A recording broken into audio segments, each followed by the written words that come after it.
भाई ऐसा कौन बच्चा है जो कह रहा है मैं शेर खाऊंगा, मैं हाथी खाऊंगा, मैं उसका पेड़ खाऊंगा, मैं उसका सूर खाऊंगा। महात्मा जी की बात समझ में नहीं आई। उन्होंने भगवान का स्मरण करके घर में प्रवेश कर गए तो देखा कि दीपावली के दिन की चीनी की मिठाई आई हुई थी जो हाथी घोड़ा बना हुआ था। उसी के लिए बच्चे कह रहे थे कि मैं हाथी खाऊंगा, मैं शेर खाऊंगा। तो भगवान ने जितने लोगों को बनाया है, औरत भगवान बनाए, पुरुष भगवान बनाए, बिल्ली कुत्ता जितने भी भगवान ने बनाया है सब मिट्टी से ही बनाया।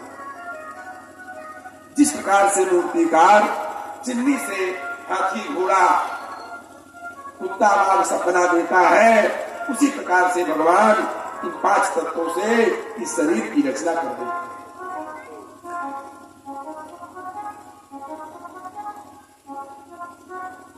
भगवान शंका परीक्षित जी महाराज को हुई कि महाराज मेरे मन में एक शंका हो रहा है, कृपा करके आप उस पर ज्ञान का प्रकाश डाल दीजिए।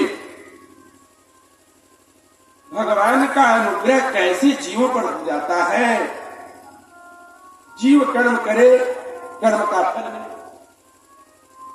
तो जीव तो कर्म बंधन से कभी मुक्त नहीं होगा। आप कर्म करेंगे, आपको कर्म का फल प्राप्त होगा।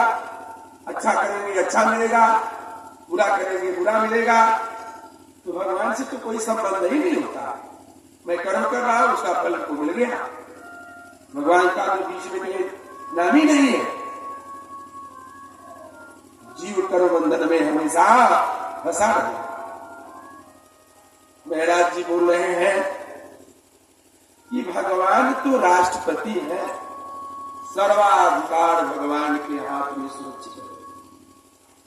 आप किसी की हत्या कर देंगे तो कोर्ट आपको फांसी की सजा सुना देगी, लेकिन राष्ट्रपति उस कोर्ट के आदेश को निरस्त कर देगा और आपको फांसी से मुक्त कर देगा।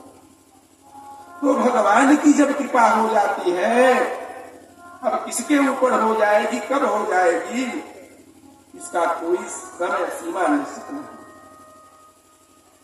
और जब भगवान की कृपा हो जाती है तो यह जीव कर्म बंधन से मुक्त हो जाता है। महाराज जी ने पूछा कि महाराज मैंने सुना है कि भगवान तो विद्वानों की ही बात मानते हैं, पढ़े लिखे लोगों के पास ज्यादा रहते हैं, उनकी बात ज्यादा मानते हैं क्योंकि वो विद्वान है। सुखदेव जी महाराज बोले कि गजराज किस विश्वविद्यालय से पढ़ा? गज और विराट, गज किस विश्वविद्यालय से डिग्री लिया था कि भगवान उसके बुलाने पर पहुंच गए? महात्मा जी ने पूछा भगवान तो महाराज धनी लोगों के पास ही जाते हैं। बोले सुदामा जी तो महादरिद्र थे, भगवान ने उनके पास कैसे चले गए?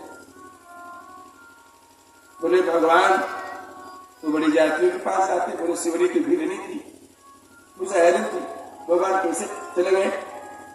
तो भगवान यहाँ इस प्रकार का कोई उल्लेख नहीं है। भगवान तो समदर्शी है और सबके ऊपर उनकी कृपा रहती है और न पता किस और कब स्थितियां में भगवान का आशीर्वाद मिल जाए। इस परिप्रेक्ष्य में भजन गा लीजिए। न जाने कौन गुण पर दया निधि रिझ जाते हैं,